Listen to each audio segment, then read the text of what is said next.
High students, welcome to my YouTube channel M Das maths tuition.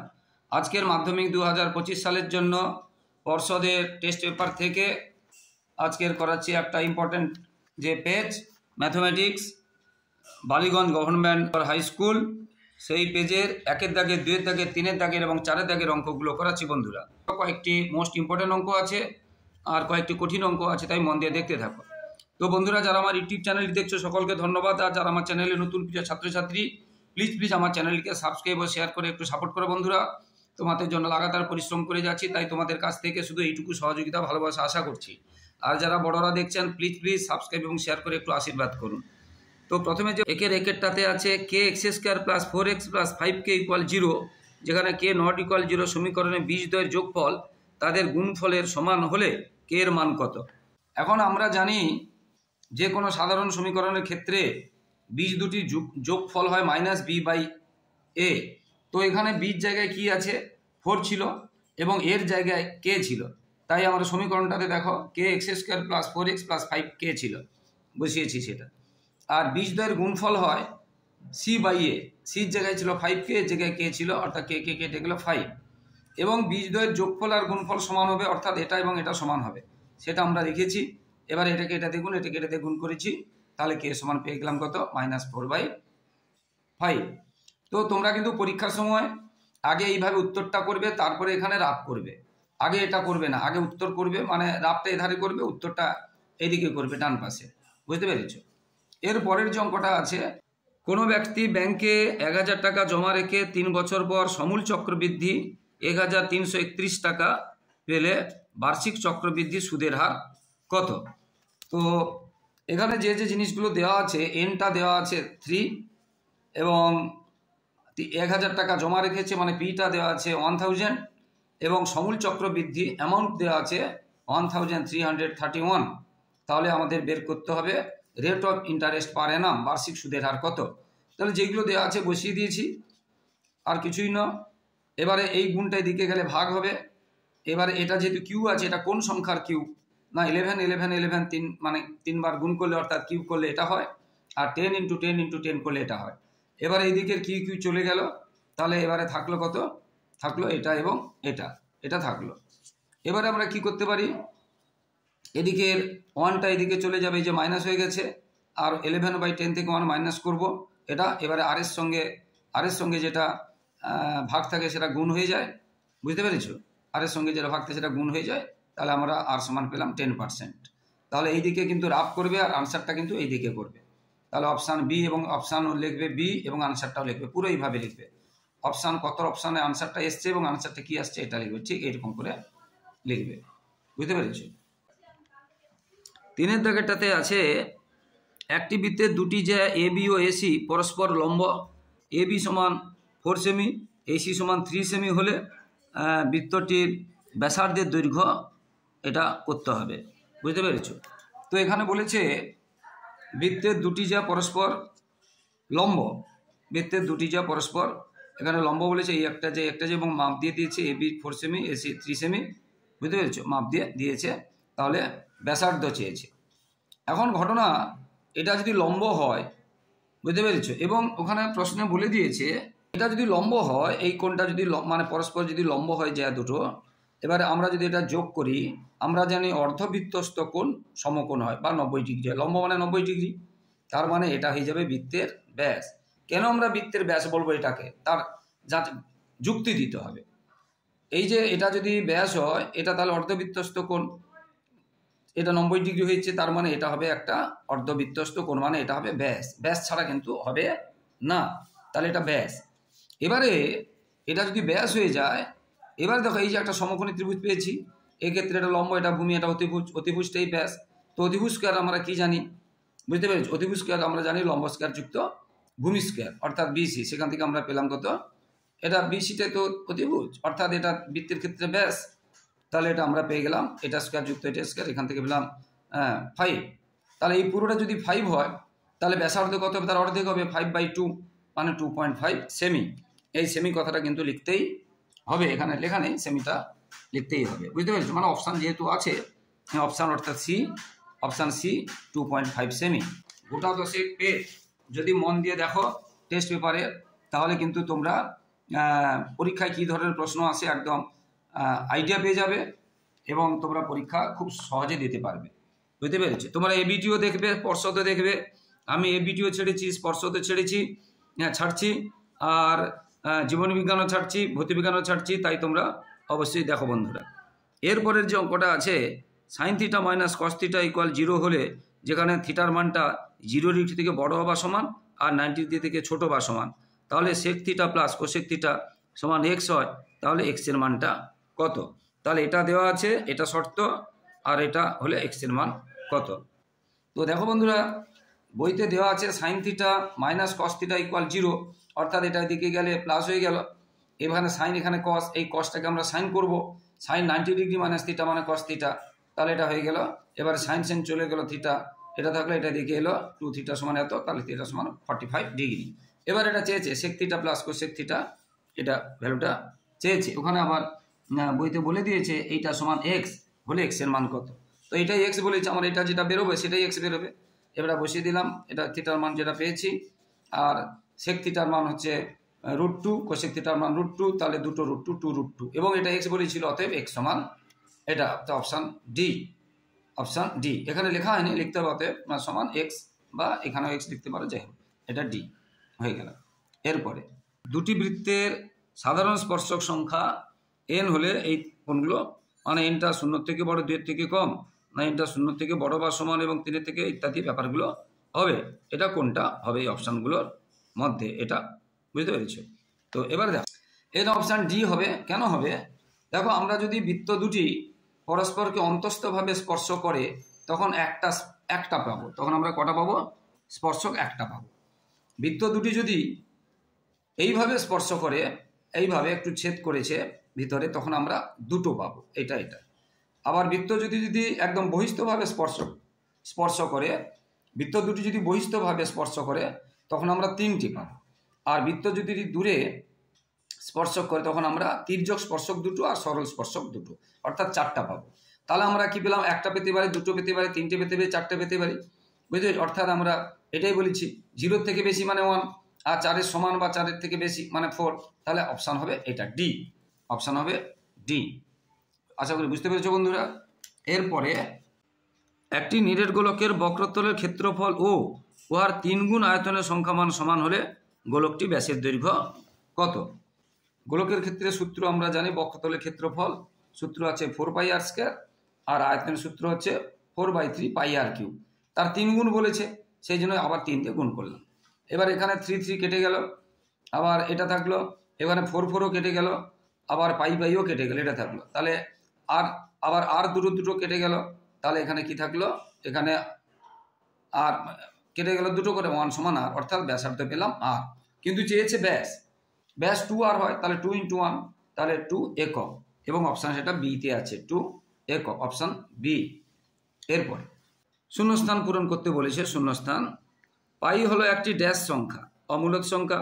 বার্ষিক r/4% সরল সুদের হারে 4p টাকার 1 বছরের সুদ কত টাকা হবে? এবার দেখো, পাই হলো একটি ড্যাশ সংখ্যা, এটা তো শূন্যস্থান পূরণ, অমূলক সংখ্যা। তারপরে যেটা বলেছে 4/r% বলেছে, এবং 4p টাকার 1 বছরের সুদ। তো এটা আনসারটা এটা হবে, বলেছে আনসারটা এই ধারে লিখবে, রাফটা। আমরা সুদ বের করতে গেলে সরল সুদের I = PTR/100, p সমান 4p বলেছিল, t 1 বছরে বলেছিল, r/4 বলেছে, তাহলে আমরা বসিয়ে দিলাম, কাটাকুটি আমরা পেলাম, এবং এটা অপশান হচ্ছে 2, অপশান 2। এরপরে 3টি ক্রমিক সমানুপাতি ধনাত্মক সংখ্যার গুণফল 64 হলে তাদের মধ্য সমানুপাতি ড্যাশ হবে। তাহলে মধ্য সমানুপাতি কি হবে? এখন 3টি সংখ্যাকে যদি আমরা ধরে নিই, একটা সংখ্যা ABC করে যদি ধরে নিই 3টি সংখ্যাকে, এটাকে ধরলাম A, আর একটা B, একটা C, তাহলে 3টির গুণফল বইতে বলেছে 64। প্রশ্নেই বলা আছে 3টি সংখ্যার গুণফল কত? 64। তাহলে এটা লিখতে পারি, তাহলে AC সমান নিচে B হবে, বিটা চলে গেল, বুঝতে পেরেছি? আবার একটা সংখ্যা, এখান থেকে আমরা আরেকটা জিনিস লিখতে পারি, 3টি যদি মধ্যটা মাঝেরটা পেতে গেলে এই দুটো কি করতে হবে? মাঝেরটার বর্গ সমান এই দুটোর গুণফল, এটা সূত্র। তাহলে B² সমান AC, B² সমান AC। এবারে আমরা এসির জায়গায় এখানে এই যে এসি সমান বি স্কয়ার, এসির জায়গায় বি স্কয়ার লিখেছি। এবার নিচে 1 দিয়ে, এর নিচে 1 দিয়ে এটাকে এটা দেখুন, এটাকে বুঝতে পেরেছো, এটাকে এটা দিয়ে গুণ করলাম, এটাকে এটা দেখুন আর এটাকে এটা দেখুন, তাহলে বি কিউ সমান 64 আর তাহলে বি সমান 4। হ্যাঁ, মানে 64-এর ঘনমূল করা হয়েছে। 3 বার 4 4 গুণ করলে 4 4 4 গুণ করলে 64 হয়। তাহলে এরপরে যেটা আছে ত্রিভুজ, এটা দেওয়া আছে যে এই যে দুটো ত্রিভুজ এবিসি এবং ডিএ, উহাদের পরিসীমা দেওয়া আছে 30 সেন্টিমিটার এবং 18 সেন্টিমিটার। বিসি ও ইএফ অনুরূপ হয়, তাহলে যদি বিসি ইকুয়াল 9 সেমি হয় তাহলে ইএফ ইকুয়াল কত ড্যাশ সেমি। এটা ভীষণ ইম্পর্টেন্ট অঙ্ক, ভীষণ ইম্পর্টেন্ট অঙ্ক আছে। তো এটা খুব সহজে যদি করা যায়, বুঝতে পেরেছো, যেহেতু অনুরূপ বাহু বলেছে তাহলে পরিসীমা অনুপাত আর অনুরূপ বাহুর অনুপাত সমান হবে।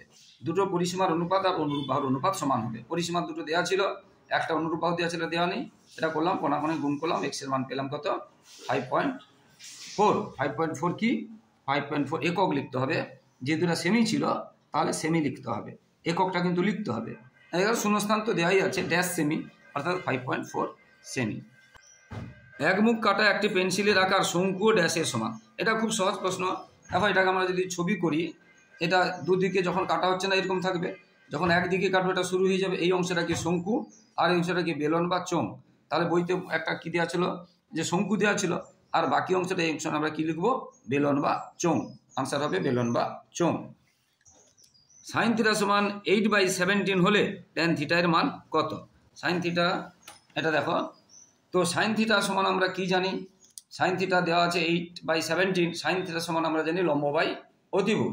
তাহলে লম্ব ধরিলাম, লম্ব 8 একক এবং অতিভুজ 17 একক। অ্যাকচুয়ালি এটা ভালো করে লিখতে গেলে ধরিলাম বলে লিখতে হয়, নাহলে আমরা 8 আর 17 দিয়ে করে দিচ্ছি। এবারে অতিভুজ এবং লম্ব যদি দেওয়া থাকে আমরা ভূমি কি করে পাই, ভূমি বের করতে গেলে অতিভুজ স্কয়ার মাইনাস লম্ব স্কয়ার উপরে বর্গমূল করব, সেখান থেকে আমরা এটার স্কয়ার করলাম, বিয়োগ করলাম, বর্গমূল করলাম, 15 পেলাম, অতিভুজ পেলাম, ভূমি পেলাম 15। এবার ট্যান চেয়েছে, ট্যান থিটা, ট্যান থিটা সমান আমরা কি জানি না লম্ব বাই ভূমি, ট্যান থিটা সমান লম্ব বাই ভূমি। তো আমরা লম্বটা কিন্তু ধরেছি কত 8 আর ভূমিটা আমরা পেলাম কত 15, তাহলে এটা হয়ে গেল 8/15। 3-এর একটা সত্য বা মিথ্যা লেখো। নির্দিষ্ট পরিমাণ টাকার বার্ষিক নির্দিষ্ট শতকরা হার সুদে নির্দিষ্ট সময়ের জন্য চক্রবৃদ্ধি সুদ সরল সুদের থেকে কম হবে। চক্রবৃদ্ধি সুদ কখনো কম হয় না, চক্রবৃদ্ধি সুদ বেশি হয়, বা 1 বছর যদি পর্ব হয় এবং 1 বছরের পরে সমান হয়, কিন্তু কখনো কম হয় না, তাহলে এটা হবে মিথ্যা। এর পরেরটা x² + x + 1 = 0 সমীকরণের বীজদ্বয় বাস্তব নয়। সেটা পদ্ধতি অনুযায়ী করে দেখাচ্ছি, বুঝতে পেরেছো। তো একটা সমীকরণের বীজ কখন বাস্তব হবে কি অবাস্তব হবে বা বীজ দুটো সমান হবে, সেগুলো আমরা এই নিরূপক b² - 4ac মানটা দেখে আমরা পাই। এই অংশটাকে বলি নিরূপক b² - 4ac। বি কোনটা না যেটা x এর কাছে থাকে, এ কোনটা যেটা x² এর কাছে থাকে, সি কোনটা যেখানে x থাকে না। তাহলে এখানে যে সমীকরণটা দেওয়া আছে, যে সমীকরণটা যেটা দেওয়া আছে এটা x² + x + 1 মানে a1 b1 c1, আমরা সেখানে বসিয়ে দিলাম, বসিয়ে দিয়ে পেলাম কত -3। অর্থাৎ এর মানটা এইটা -3 মানে 0 থেকে কম। তাহলে 0 থেকে কম হলে তাহলে যে কথাটা বলেছে বাস্তব নয়, হ্যাঁ এটা বাস্তব নয়, তাহলে কথাটা হচ্ছে সত্য, বাস্তব হবে না। এর মানটা 0 থেকে কম হলে যে কোনো সমীকরণের নিরূপক যদি 0 থেকে কম হয় তাহলে সেই সমীকরণটা বাস্তব হতে পারে না, অর্থাৎ এটা সত্য। এরপর একটি ঘনকের সমগ্রতলের ক্ষেত্রফল s বর্গ একক এবং কর্ণের দৈর্ঘ্য d একক হলে s সমান 2d স্কয়ার হয়, এটা সত্য না মিথ্যা দেখাতে বলেছে। এখন ঘনকের ক্ষেত্রে নিয়ম এটা সত্য হবে, সেটা কি করে হচ্ছে দেখাতে হবে। ঘনকের ক্ষেত্রে সমগ্রতলের ক্ষেত্রফল হচ্ছে 6 গুণ বাহু স্কয়ার। তো বাহুটাকে যদি আমরা এ ধরি, এখানে এত কিছু লিখিনি, বাহুটাকে যদি এ ধরি তাহলে ঘনকের ক্ষেত্রফল হচ্ছে সমগ্রতলের ক্ষেত্রফল 6 গুণ বাহু স্কয়ার মানে 6 গুণ a স্কয়ার। আর ঘনকের কর্ণের সূত্র আছে √3 গুণ বাহু বা বাহু গুণ √3। তো যেহেতু এখানে বাহুটা এ ধরেছি তাহলে √3 গুণ এ বা এ গুণ √3 লিখব। এবারে ডি যদি এত হয় তাহলে 2d² কত হবে, 2 × 2 তো দিলাম, আর ডি আছে d² মানে এটা স্কয়ার দিতে হবে, তাহলে √3² শুধু 3 হয় আর a² এ হয়, আবার 2 দিয়ে অর্থাৎ 6a²। তাহলে আমরা পেলাম 2d² সমান পেলাম 6a², আর এখানে s সমান পেয়েছি 6a² মানে s সমান s। তাহলে এখানে প্রশ্নে যেটা বলেছিল s = 2d², আমরা 2d² পেলাম যা s পেয়েছি সমান, তাহলে এটা সত্য। সেই জন্য এটা হয়ে গেল সত্য। বুঝতে পেরেছ? সেই জন্য এটা হলো সত্য। Sine square 45 degree plus cos square 45 degree plus tan square 45 degree minus sex square 45 ডিগ্রির মান 1, এটা সত্য না মিথ্যা বলতে হবে। 1 বলেছে। এখন দেখো আমরা জানি sine square theta plus cos square theta 1, এখানে সাইন আর কস দুটো স্কোয়ার আছে এবং 45 1, এখানে টেন আর সেক, আমরা সূত্রে আছে sex square minus tan square 1, কিন্তু এখানে sex square plus tan square আছে। বুঝতে পারি? মাইনাস এটা আছে, এটা প্লাস আছে, সেই জন্য আমরা মাইনাস যদি কমন নিই তাহলে এটা প্লাস হয়ে যাবে, এটা মাইনাস হয়ে যাবে। তাহলে মাইনাস কমন নিয়ে এটাকে ব্র্যাকেটে ঢুকিয়ে দিলাম। কেন না sex square minus tan square theta হচ্ছে, মানে sex square theta minus tan square theta 1 হয়, কিন্তু tan square minus sex square 1 নয়। তাহলে মাইনাস কমন নিয়ে এগুলোকে চিহ্ন চেঞ্জ করলাম, তাহলে এটা 1 হলো সূত্রে। এবার 1 - 1 মানে 0, 0, কিন্তু প্রশ্নে তো 0 বলেনি, প্রশ্নে কি বলেছিল? বলেছিল 1 হবে, তার মানে এটা মিথ্যা। উত্তরটা পেয়েছি 0 হবে, প্রশ্নে উত্তর বলেছে 1 হবে, তাহলে এটা হলো মিথ্যা। এরপরে যেটা বলেছে 2, 20, 18, 10, 22, 5 এর মধ্যমা 19 হবে, মানে উত্তরটা 19 হবে কিনা সেটা তোমাকে সত্য না মিথ্যা বের করতে হবে।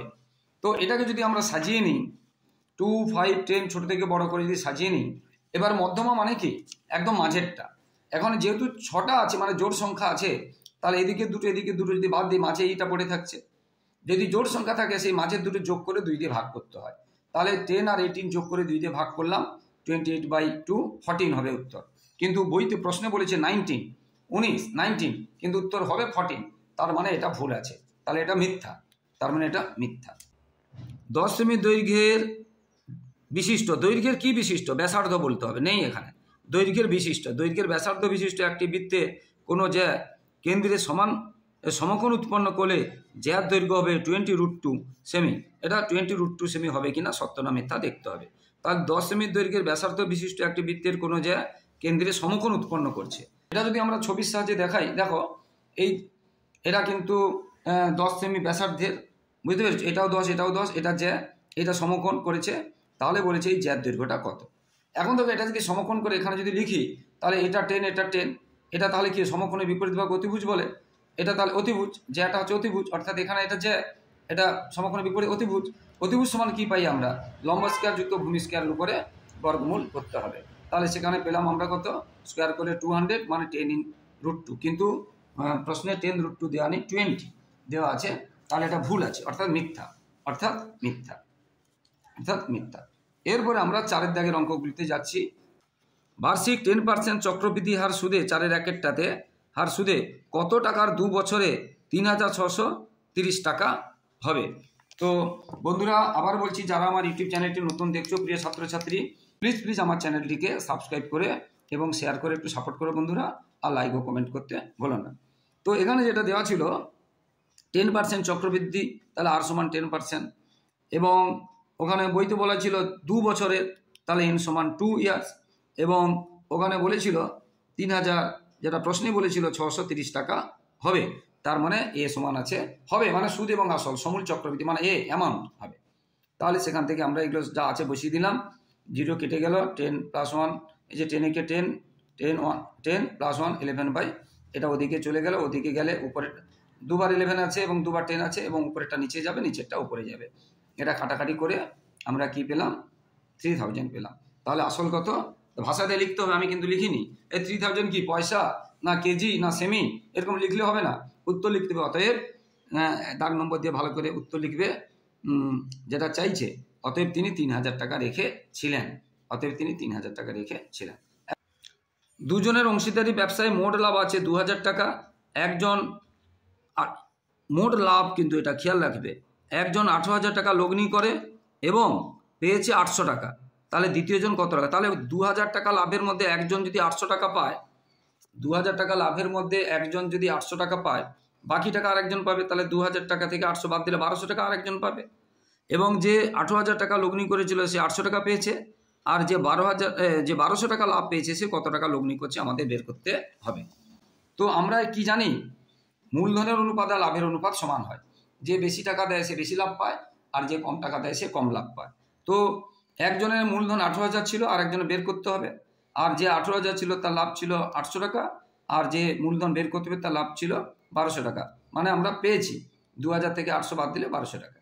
তাহলে এবার এখান থেকে যতটা শূন্য শূন্য কেটে দিলাম, কোনাকুনি গুণ করলাম, এখান থেকে এটা কেটে দেখুন, এটা কেটে গুণ করলাম, এক্সের সঙ্গে যেটা গুণ থাকে ভাগ হয়ে গেল, কাটাকাটি করলাম, করে গুণ করে দিলাম, পেলাম 27,000 টাকা। তাহলে দ্বিতীয় জনের মূলধন কত না 27,000 টাকা। দ্বিতীয় জনের মূলধন 27,000 টাকা। X square plus x plus 1 = 0 সমীকরণের বীজদ্বয় আলফা ও বিটা হলে alpha square by beta plus beta square by alpha এর মান কত? ভীষণ ভীষণ ইম্পর্টেন্ট প্রশ্ন, কিন্তু মন দিয়ে দেখবে। তো এই সমীকরণটা দেওয়া ছিল এবং বীজদ্বয় আলফা আর বিটা বলে দিয়েছে। এবারে বীজদ্বয় সমষ্টি সূত্র হচ্ছে -b/a। বি মানে বলেছি যেটা এক্স এর কাছে, এ মানে এক্স স্কোয়ারের কাছে, এ মানে সি মানে যেখানে এক্স নেই, তাহলে এখানে a সমান 1, বি সমান 1, সি সমান 1। তো সমষ্টি সমান জানি -b/a, মাইনাসটা আছে সূত্রে, এখানে এ বি কি আছে বসিয়ে দিলাম -1। আলফা গুণ বিটা বীজদ্বয়ের গুণফলের সূত্র আছে c/a, সি আর এ কত কত আছে বসিয়ে দিলাম, হয়ে গেল। এবারে এটার মান চেয়েছে, তো এবারে এটা যদি মান চায় তো আমরা এটার লসাগু করলাম, আলফা আর বিটা লসাগু, আলফা বিটা হলো, এই লসাগুকে বিটা দিয়ে ভাগ করলে থাকলো আলফা, আলফা স্কোয়ার আছে, আবার নিচ থেকে উপরে গেছে তাহলে আলফা কিউব, স্কোয়ার আছে আবার উপর থেকে নিচ থেকে উপরে গেলে একটা আলফা, আলফা কিউব। ঠিক সেরকম এই লসাগুকে আলফা দিয়ে ভাগ করলাম বিটা, উপরে বিটা স্কোয়ার আছে আবার নিচ থেকে একটা বিটা গেছে তাহলে বিটা কিউব, মানে এটা a cube plus b cube এর সূত্র, a cube plus b cube এর সূত্র কি? A plus b whole cube minus 3ab into a plus b. এটা আমাদের বসিয়ে দিলাম, আর কিছু না, বুঝতে পেরেছ? এবারে আলফা প্লাস বিটা আমরা এখানে পেয়েছি -1, বসিয়ে দিয়েছি। এবারে আলফা বিটা 1 পেয়েছি, বসিয়ে দিয়েছি, যা পেয়েছি আমরা বসিয়ে দিয়েছি। এবার -1 এর কিউব করলে বিজোড় বার থাকলে -1টা মাইনাস থেকে যায়, আর এখানে কি হলো মাইনাসে প্লাস হয়ে গেল। এবারে যে বড় তার চিহ্ন হলো এটা উত্তর দিয়ে হয়ে গেল। এবারে পরের যে অঙ্কটা আছে, দুটি সংখ্যার অনুপাত দেওয়া আছে 5:6 এবং তাদের HCF দেওয়া আছে, গসাগু দেওয়া আছে 4, তাহলে তাদের এলসিএম কত, তাদের লসাগু কত বের করতে হবে। তাহলে এখানে আমরা খুব সহজে একটা করতে পারি, যদি অনুপাত এবং এলসিএমকে গুণ করলে আমরা কিন্তু HCF পেয়ে যাব। অর্থাৎ অনুপাত এবং লসাগু দেওয়া থাকলে সেটা দিয়ে গুণ করলে আমরা কি পাবো, লসাগু পেয়ে যাব। আর যদি বলে সংখ্যা দুটি কি কি, এটা এক্সট্রা করে দিয়েছি। অনুপাত দিয়ে যে গসাগু আছে তাকে গুণ করলে একটা সংখ্যা বেরোবে, আর অনুপাত দিয়ে আরেকটা যে অনুপাত দেওয়া ছিল আর গসাগু দেওয়া গুণ করলে আরেকটা সংখ্যা বেরোবে। সেই দুটোর আবার তুমি লসাগু বের করতে পারো। এটা 2 নম্বরের আছে, তাই একটু এইভাবে করবে, দেখিয়ে দেবে, বুঝতে পেরেছো, যেহেতু 2 নম্বরের আছে। এরপরেরটা কি আছে দেখো, ভীষণ ভীষণ ইম্পর্টেন্ট প্রশ্ন আছে। ও কেন্দ্রীয় বৃত্তের এ বি হলো ব্যাস, A B perpendicular to CD, A B CD এর উপরে লম্ব, যেখানে সিডি একটি কর বলা আছে জ্যা, সেন্টার বলা আছে ও, বিন্দুগামী নয়, এই জ্যাটি ও বিন্দুগামী নয়। তাহলে আবার দেওয়া আছে এডিসি অ্যাঙ্গেল দেওয়া আছে 50 ডিগ্রি, সিএডি অ্যাঙ্গেল এর মান কত। তো এটা যদি আমরা একটা ছবির সাহায্যে দেখাই, ভালো করে দেখো, এটা একটা বৃত্ত, এ বি তার হচ্ছে ব্যাস, এবং সিডি একটা জ্যা যেখানে কেন্দ্রগামী নয় এটা, এবং বইতে বলা আছে এডিসি 50 ডিগ্রি, আমাদের বের করতে হবে সিএডি বের করতে হবে। এখন আমরা ধরলাম এই যে ব্যাস আর জ্যা যেটা পরস্পর লম্ব বলে দিয়েছে, পারপেন্ডিকুলার টু ইচ আদার, তাহলে এবং সে মনে করি এটা ইন্টারসেক্ট করেছে, ছেদ করেছে এম বিন্দুতে, এটা এম বিন্দুতে ছেদ করেছে। আচ্ছা, যেহেতু লম্ব বলেছে তাহলে এই যে এ এম ডি ত্রিভুজের এম কোণটা 90 ডিগ্রি হবে, কারণ পরস্পর লম্ব বলেছে 90 ডিগ্রি হবে, এটা 90 ডিগ্রি হবে। আবার এই কোণটা দেওয়া আছে এডিসি মানে এডিএম, এডিসি মানে এডিএম দেওয়া আছে 50 ডিগ্রি। তাহলে এই যে ত্রিভুজ এ এম ডি বা এ ডি এম, যাই হোক, এই ত্রিভুজের এটা পেলাম 90 ডিগ্রি, এটা পেলাম 50 ডিগ্রি। তাহলে আমরা পেয়ে যাবো এটা, কারণ যে কোনো ত্রিভুজের ক্ষেত্রে তিনটে কোণ হয় 180 ডিগ্রি। 180 থেকে আমরা যদি এই দুটো অ্যাঙ্গেল 90 ডিগ্রি অ্যান্ড 50 ডিগ্রি যদি সাবস্ট্রাকশন করে দিই, যদি মাইনাস করে দিই, তাহলে আমরা রেস্ট অ্যাঙ্গেলটা পেয়ে যাবো, বাকি অ্যাঙ্গেলটা আমরা পেয়ে যাবো। তাহলে এটা আমরা পেলাম কত, 40 ডিগ্রি। আবার দেখো, এরকম যদি একটা একটা ব্যাসের উপরে লম্ব থাকে, এই দুটো ত্রিভুজ কিন্তু সর্বসম হয়, আবার সদৃশ কোণীয় হয়, তাই এই কোণটা যত হবে এই কোণটা তত হবে। অর্থাৎ এইটা পুরোটা চেয়েছে সিএডি, অর্থাৎ 2 গুণ, মানে এটা যত হবে এটা তত হবে, অর্থাৎ এইটার দ্বিগুণ এটা, মানে এটার দ্বিগুণ এটা নয়, এই পুরোটা এটা যত হবে এটা তত হবে, তাহলে এটার দ্বিগুণ, অর্থাৎ হয়ে গেলে কত, 2 × 40 ডিগ্রি মানে 80 ডিগ্রি, এটা হয়ে গেল। এবারে বইতে বলা আছে প্রশ্নে এটা বাই এটা, এটা বাই এটা, এটা বাই এটা সমান এটা বাই এটা দেওয়া আছে, এটা প্রশ্নে দেওয়া আছে, এখান থেকে এটা দেওয়া আছে। তো এটা ধরিলাম কে, না ধরে এখানে যেহেতু কে আছে, আমরা অন্য অঙ্কে কে ধরি, কিন্তু এখানে যেহেতু কে আছে তো তোমরা কে ধরবে না, না ধরাই উচিত।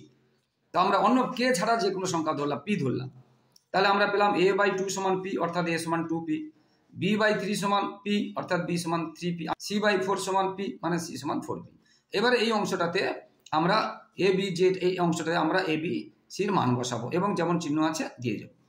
এবারে গুণ করলাম, যোগ বিয়োগ করলাম, পেলাম কত 11p/k, এবং এইটা সমান এটা পি ধরেছি, তার মানে এটাও পি, তার মানে এইটা যে মানটা পেলাম, এই যে এইটা বসিয়ে যে মানটা পেলাম, তাহলে এটাও পি। এবার দেখো দুটোকে পি চলে গেল, তাহলে কে 1 দিয়ে গুণ করলে কে, আর এখানে থাকলো 11, বুঝতে পেরেছো? তাহলে কে সমান কত হলো 11, তাহলে এটা হয়ে গেল আনসার। ত্রিভুজ এবিসি এর বি কোণ দেওয়া আছে 90 ডিগ্রি এবং এডি এসি এর লম্ব, আর বিডি আছে 8 সেন্টিমিটার, এডি আছে 4 সেন্টিমিটার এবং সিডি দৈর্ঘ্য কত। মোস্ট ইম্পর্টেন্ট অঙ্ক, কিন্তু একদম ভেরি ইম্পর্টেন্ট অঙ্ক, তাই মন দিয়ে অবশ্যই দেখবে। মোস্ট ইম্পর্টেন্ট অঙ্ক কিন্তু এটা মাধ্যমিকের জন্য মোস্ট ইম্পর্টেন্ট অঙ্ক। আচ্ছা, তো যেগুলো দেওয়া আছে সেগুলো একটা ছবির সাহায্যে যদি দেখাই, এটা এবিসি ত্রিভুজের বি কোণ 90 ডিগ্রি বলেছিল এবং এডি এসির উপরে লম্ব বলেছিল এবং বিডি আছে 8 সেমি আর এডি আছে 4 সেমি, বুঝতে পেরেছো? আমাদের কি কি বের করতে হবে, সিডিটা বের করতে হবে। তাহলে এবিসি ত্রিভুজের বি কোণ 90 ডিগ্রি দেওয়া আছে এবং বিডি এসি এর উপর লম্ব দেওয়া আছে এবং বিডির মাপ আছে 8 সেন্টিমিটার আর এডির মাপ আছে 4 সেন্টিমিটার, সিডির মান বের করতে হবে। তো এইরকম নিয়মের ক্ষেত্রে এটা থেকে যদি লম্ব হয় এটার উপরে, এইটা স্কোয়ার সমান এইটা গুণ এটা, অর্থাৎ বিডি স্কোয়ার সমান এডি গুণ সিডি, এটা নিয়ম ভীষণ ইম্পর্টেন্ট, কিন্তু মোস্ট ইম্পর্টেন্ট বলছি। তাহলে বিডি স্কোয়ার সমান এডি গুণ সিডি সেটা লিখেছি, এবারে যার মানগুলো আছে বসিয়ে দিয়েছি, এবারে গুণটাও দিকে গেলে ভাগ হবে, কিছুই না। তাহলে সিডি সমান পেলাম কত 16 সেমি। সেমি থাকলে সেমি লিখবে, যা থাকবে লিখবে, কিন্তু এখানে এককটা লিখিনি, তোমাদের কিন্তু অবশ্যই এককটা লিখতে হবে সেমি। পরে 8টাতে আছে x = 2 + √3, y = 2 - √3 হলে xy + 1/xy এর মান নির্ণয় করো। এটা একদম সহজ আছে। তো x এর মান এটা দেওয়া ছিল, y এর মান এটা দেওয়া ছিল, তা সেখান থেকে আমরা xy এর মান যদি, তাহলে x এর মান এটা, y এর মান এটা, xy মানে x গুণ y এটা পেলাম। তাহলে a + b a - b মানে a² - b² 2² 2² 4 হয় আর √3² শুধু 3 হয়, মাইনাস করে দিলাম 1। তাহলে a xy এর মানটা পেয়ে গেলাম। এবার এটার মান চেয়েছে xy/1, xy এর মানটা পেয়েছি 1 আর 1/x, y এর মানটা বসিয়ে দিলাম 1, 1/1 মানে 1, তাহলে হলো 2। এটা 9টাতে আছে cos 4θ = sin 5θ হলে tan 3θ সমান কত। তাহলে cos 4θ = sin 5θ দেওয়া আছে। এবার cosটাকে যদি সাইন করি তাহলে 90 ডিগ্রি মাইনাস থিটা লিখতে হয়, cos θ, sine 90 degree minus theta cos θ, এখানে যেহেতু 4θ আছে তাহলে সাইন 90 ডিগ্রি মাইনাস 4θ লিখবো। এবারে সাইন চলে গেল, এটা আর এটা পড়ে থাকলো, বুঝতে পেরেছি? এটা এদিকে চলে গেল, মাইনাসটা প্লাস হয়ে গেল, তাহলে আবার 5 আর 4 যোগ করলে 9θ, তাহলে থিটা এটাই ঘুরিয়ে দিলাম, যেহেতু থিটার মান বের করবো, θ = 90, তাহলে থিটা সমান হলো 10। এবারে যেটা tan 3 চেয়েছে থিটা, tan 3θ যদি হয়, থিটা পেয়েছি 10 ডিগ্রি, তাহলে 3 × 10 মানে 30 ডিগ্রি, আর tan 30 ডিগ্রি মানে হচ্ছে 1/√3, এটা হয়ে গেল 1/√3। 10টাতে একটি নীরের অর্ধগোলকের আয়তন 144 পাই ঘন সেমি হলে তার ব্যাসের দৈর্ঘ্য কত। একটু খেয়াল রাখবে, ব্যাস আছে না ব্যাসার্ধ আছে, হ্যাঁ। তো অর্ধগোলকের আয়তনের সূত্র 2/3 πr3, পুরো গোলকের আয়তনের সূত্র 4/3 হয় πr3, এখানে অর্ধগোলক যেহেতু বলেছে 2/3 πr3 সেটা দেওয়া আছে। এবার আমরা কি করলাম, আমরা এখানে কি করতে পারি, যে যদি আমরা এটা নিচে 1 দিয়ে, এটাকে এটা দিয়ে গুণ, এটাকে এটা দিয়ে গুণ করলাম, এটা নিচে 1 দিলাম, এটাকে এটা দিয়ে গুণ, এটাকে এটা দিয়ে গুণ করলাম। এবার এখানে 2, এখানে আমরা আর এর মান যেহেতু বের করবো, 2 আর পাইটাকে আমরা নিচে দিয়ে দিলাম, এই পাই কেটে গেল, এটাকে 2 দিয়ে গুণ করলাম, এটা থাকলো। তাহলে আর কিউ সমান যদি এত হয়, আর সমান কত হবে, ঘনমূল কত হবে, কিউ আছে, অর্থাৎ এটা কার কোন সংখ্যা 3 বার গুণ করলে 216 পাবো না, 6, অর্থাৎ আর হলো 6। আর যেহেতু ব্যাস চেয়েছে, এটা খেয়াল রাখবে, যেটা বললাম ব্যাস হয় 2r, তাহলে 2 × r পেয়েছি 6, 12 এবং সেমি, এই সেমি কথাটাও দিতে হবে। তো বন্ধুরা একটু পরে কিন্তু ভিডিওটা শেষ হবে, তাই প্লিজ বন্ধুরা আমার ইউটিউব চ্যানেলটি তোমরা সাবস্ক্রাইব এবং শেয়ার করে একটু সাপোর্ট করো বন্ধুরা, এবং লাইক ও কমেন্ট দিতে ভুলো না বন্ধুরা। তোমাদের জন্য লাগাতার পরিশ্রম করে এইভাবে এবিটিএ, পর্ষদ, mathematics, life science, physical science সব দিচ্ছি, সাজেশন দিচ্ছি, তাই তোমাদের কাছ থেকে শুধু এইটুকু ভালোবাসা সহযোগিতা আশা করছি যে তোমরা আমার চ্যানেলটিকে সাবস্ক্রাইব করে, শেয়ার করে, লাইক ও কমেন্ট করে একটু সাপোর্ট করবে। আর গুরুজন যারা বড়রা দেখছেন, প্লিজ আপনারা একটু আমার চ্যানেলটিকে সাবস্ক্রাইব এবং শেয়ার করে একটু আশীর্বাদ করুন। প্লিজ প্লিজ প্লিজ লাইক ও কমেন্ট করে একটু অ্যাডভাইস দিন বা এবং আশীর্বাদ করুন। আপনাদের কাছ থেকে শুধু এইটুকুই আশা করছি, প্লিজ প্লিজ একটু সাপোর্ট করুন প্লিজ প্লিজ। এরপরে যেটা আছে, এরপরে sine theta plus cosec theta সমান 2 হলে সাইন 9 থিটা প্লাস কোসেক পাওয়ার আছে 9 থিটা ইকুয়াল কত? তো এখানে দেখো sine theta plus cosec theta 2 দেওয়া আছে, আবার কোসেক মানে 1/sin, তাই নিচে 1 যদি দিই, 1 আর সাইনের লসাগু সাইন হলো, সাইনকে মানে লসাগুকে 1 দিয়ে ভাগ করলে সাইন হবে, আর উপরে সাইন আছে, সাইনকে সাইন স্কোয়ার দিয়ে গুণ করলে 1, আর সাইনকে সাইন দিয়ে ভাগ করলে 1, 1কে 1 দিয়ে ইন্টু করলে 1, আর এর নিচে একটা 2 দিয়ে দিচ্ছি। এবার এটাকে এটা দেখুন, এটাকে এটা দেখুন, এটা করেছি এবং একসাথে করে দিচ্ছি একটা লাইন, যেহেতু অঙ্কগুলো আগেও করিয়েছি। এদিকে এলে কি হবে? মাইনাস হবে। এটাকে এটা দেখুন, এটাকে এটা দেখুন, সাইন স্কোয়ার প্লাস 1 সমান 2 সাইন থিটা হবে, সাইন স্কোয়ার প্লাস 1 সমান 2 সাইন থিটা হবে। হ্যাঁ, তাহলে আমরা এইটাকে 2 সাইন থিটাকে এদিকে আনলাম, এটা মাইনাস করে দিলাম, বুঝতে পেরেছো? মাইনাস করলে এটা একটা সূত্র হয়ে যাচ্ছে, এ স্কোয়ার দেখো minus 2ab plus B square বা A square plus B square plus minus 2ab। তাহলে আমরা করতে পারি এ মাইনাস বি হোল স্কোয়ারের সূত্র, এটা আমরা করতে পারি। তাহলে এটা আমরা পেলাম এ মাইনাস বি হোল স্কোয়ারের সূত্র। এখানে স্কোয়ার রুট হলে 0-র বর্গমূল মানে 0ই হবে, তাহলে এখান থেকে আমার 1টা ওদিকে চলে গেল, মাইনাসটা প্লাস হয়ে গেল। এবার অন কার সূত্র না সাইন 90 ডিগ্রি, মানে সাইন থিটা সমান সাইন 90 ডিগ্রি, সাইন সাইন চলে গেল, থিটা 90 ডিগ্রি। এবারে যেটা প্রমাণ করতে বলেছে, এইটা, তাহলে এটা আমরা কত পেলাম? 90 ডিগ্রি, শুধু 90 ডিগ্রি বসিয়ে দিলাম। এবার সাইন 90 ডিগ্রির মান 1 হয়, আর কোসেক 90 মানও 1 হয়। 1-এর পাওয়ার 9 হোক 100 হোক যাই হোক, 1-এর পাওয়ার 1 হবে, মানে এটা, আর এটা 1 হলো 1 + 1 হলো 2। এরপরে যেটা আছে 12টাতে আছে নিচের তত্ত্বের যৌগিক গড় 8 হলে পি এর মান নির্ণয় করো। এখানে পরিসংখ্যা দেওয়া আছে, এখানে শ্রেণী দেওয়া আছে। তাহলে এফ সামেশান এফ মানে এফগুলো যোগ করলে এই সবগুলো যোগ করতে হবে, আর summation f i x i করলে এটা গুণ করে এটা গুণ করে এটা গুণ করে এটা গুণ করে তারপরে যোগ করতে হবে। সেটা দেখাচ্ছি, দেখো বন্ধুরা। তো এটা দেওয়া আছে, তো আমি এখানে জায়গা নেই বলে একটু সংক্ষেপে করেছি, ছকটা আর করিনি। তো পরিসংখ্যাগুলো সব যোগ করতে হবে, প্রশ্নে দেখে নাও এই সংখ্যাগুলো ছিল, তো এই সংখ্যাগুলো যোগ করে আমরা এটা পেয়েছি। আর এফ আই এক্স আই মানে পরিসংখ্যা এবং শ্রেণী গুণ করে যোগ করতে হবে, যেটা আমি প্রশ্নে আগেও বলেছিলাম যে এটা গুণ করব, এটা গুণ করব, সেই গুণফলগুলোকে যোগ করব। এটা একটু সংক্ষেপে জায়গা নেই বলে করে দিয়েছি। এটা গুণ করেছি, গুণ করে যোগ করেছি, এটা পেয়েছি। এবারে গড় বের করার নিয়ম কি? যে summation f i x i by summation f i, সেটা গড় বের করার নিয়ম, এবং সেই গড়টা 8 দেওয়া আছে। তাহলে আমরা summation f i x i কী পেয়েছি? এটা পেয়েছি। আর সামেশান এফ আই কী পেয়েছি? এটা পেয়েছি। আর গড় কত আছে? 8 বসিয়ে দিলাম। এবারে কোনাকুনি গুণ করলাম। এবারে যেটা বের করতে হবে, আমরা সবগুলো সংখ্যাগুলোকে ডান দিকে নিয়ে গেলাম, পিগুলোকে এদিকে আনলাম, উত্তর বেরিয়ে গেল। তো বন্ধুরা, এখান থেকে কিন্তু কয়েকটা মোস্ট ইম্পর্টেন্ট প্রশ্ন আছে, তাই তোমরা অবশ্যই মন দিয়ে দেখো বন্ধুরা। আর বন্ধুরা প্লিজ আবার শেষে বলছি, এখনই তোমরা কিন্তু সাবস্ক্রাইব এবং শেয়ার করে দাও, লাইক ও কমেন্ট করে দাও, এখনই করে দাও বন্ধুরা, কারণ পরে মনে থাকবে না। ভিডিওটা এখনই শেষ হতে চলেছে, তোমরা এখনই সাবস্ক্রাইব এবং শেয়ার করে দাও, আর লাইক ও কমেন্ট করে দাও, পরে মনে থাকবে না। আর প্লিজ বন্ধুরা চ্যানেলটি দেখতে থাকো, আর অতি দ্রুত লেটেস্ট এবং ইম্পর্ট্যান্ট এবং সংক্ষিপ্ত সাজেশান আসছে, তাই মাধ্যমিক 2025-এর জন্য সমস্ত মানে অঙ্ক, ভৌতবিজ্ঞান, জীবনবিজ্ঞান ইত্যাদি, তাই আমার ইউটিউবে চোখ রাখো বন্ধুরা। সবাই ভালো থাকো, সবার ভবিষ্যৎ ভালো হোক, সবার পরীক্ষা ভালো হোক। জয় হিন্দ, বন্দে মাতরম।